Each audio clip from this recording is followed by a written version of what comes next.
So earlier this week we had this hawk. Well, it's been here all week really. It's been um, just kind of around the yard. It's been watching things over. This was the first time that we were able to actually watch a hawk eat its prey.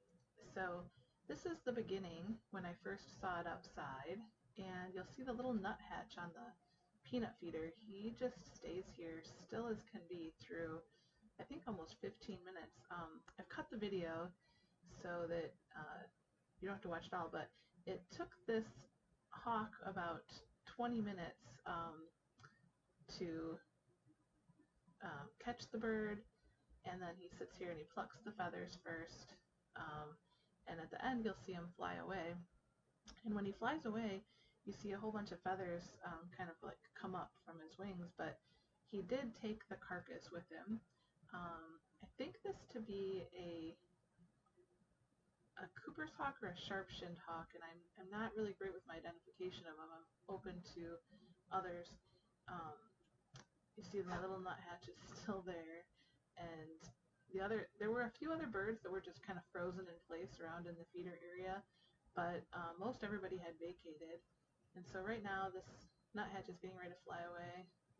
This is actually towards the end, so we're about 15 or 16 minutes in now. And then this is the last minute here. So he's kind of finishing up. He's eaten all of the best bits at this point in time. You see a titmouse actually flies in onto the peanut feeder. They're pretty fearless. So for the last 5 minutes or so here, we had other small birds that were flying all around the feeder area.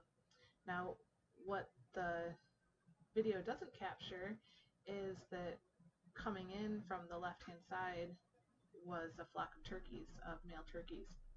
And so here in just a second, they will catch the eye of the hawk, and that's actually what causes him to grab his carcass and take off, I think. The turkeys were coming in at a pretty good clip, and so I think that's the spot where he starts to see them.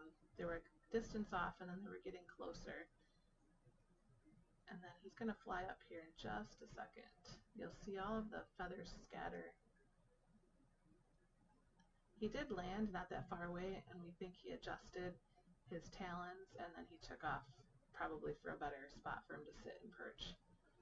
There he goes. Pretty interesting.